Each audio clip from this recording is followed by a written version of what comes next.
جواهر وصلاح وعاشور، 3 شخصيات عكس بعض تماما، لدرجة انك لو دققت شوية مهما كانت دقة ملاحظتك وقدرتك على التحليل الفني مش هتقول ان اللي بيعمل ده هو شخص واحد. علاء ولي الدين، اللي ناس كتيرة شايفة من وجهة نظرها انه رائد مدرسة المضحكين الجدد اللي ظهرت في نهاية التسعينات وبداية الألفينات، واللي ظهر معاها جيل جديد كان شغوف نحو البطولة والنجاح، ومنهم محمد هنيدي وطارق لطفي ونزكي حنان ترك واحمد السقا. النهارده بقى بنتكلم عن رائد المدرسة دي علاء ولي الدين، اللي زي النهارده في يوم 11 فبراير اعلن انتهاء رحلته مع الدنيا. رحلة قصيرة جدا صنفت انها الانجح بين ابناء جيله مقارنة بالمدة اللي اشتغلها في الادوار الاولى. قصص وحكايات وروايات في حكايات حريف الضحك. تعال نشوف القصة.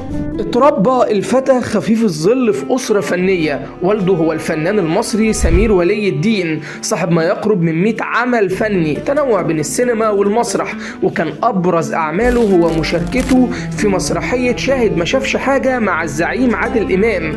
لذلك كان دخول الفتى لعالم الفن سهل نوعا ما، وفي البداية ده كان من بوابة التلفزيون سنة 1985 في مسلسل علي الزيبق بدور حبظلم.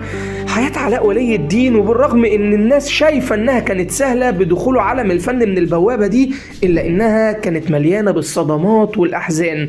قبل ما يتم سن 14 بدأت اول صدمات حياته بوفاة والده بشكل مفاجئ، وزي ما قال شقيقه معتز: كان والدي سهران في عيد ميلاد ابن مدير انتاج بالتلفزيون، شعر بتعب مفاجئ وكان مريض بالسكر، نقلوه للمستشفى ومرجعش حتى المنزل، وكان عمره 48 سنة وقتها.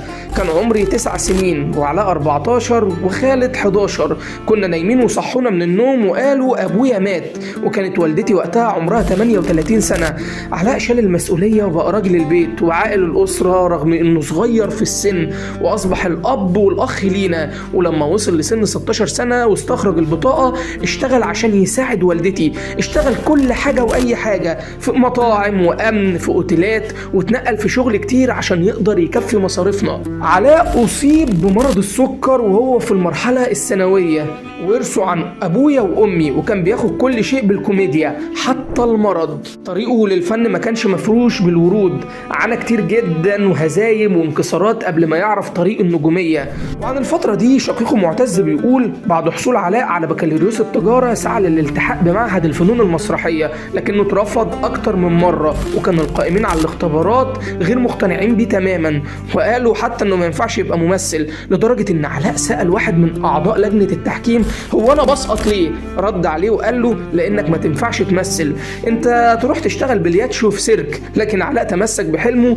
والتحق بأكاديمية واحد من اكبر المخرجين والفنانين في الوطن العربي، وهو نور الدمرداش، واشتغل ونجح. بداية نجومية علاء وان الناس تبص له لما نفت الانظار بمشاركته في فيلم ايام الغضب سنة 89. كانت النقلة الكبيرة في مشواره الفني لما اختاروا الزعيم عادل إمام للمشاركة في فيلم الإرهاب والكباب سنة 92، واستعان بيه في 6 أفلام بعد كده، وقال عن ارتباطه فنيا بالزعيم عادل إمام حتى لو كانت في أدوار صغيرة إن ده أهله إنه يقوم ببطولة أفلام زي عبود على الحدود وفيلم الناظر.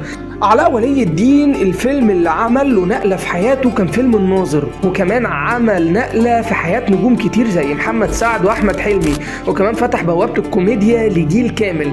وعن وفاته بمرض السكر، علاء ولي الدين كان المفروض بيصور فيلم اسمه العربي تعريفة، لكنه ما اكتملش بسبب وفاته، ولحد دلوقتي بعض المشاهد منه منتشرة عبر مواقع التواصل الاجتماعي تحت عنوان عمل لم يكمله رائد مدرسة الضحك. وفي ذكرى وفاته، يا ترى بقى ايه اكتر عمل فني بتحب تشوفه لعلاء ولي الدين؟ قول لنا في الكومنتات.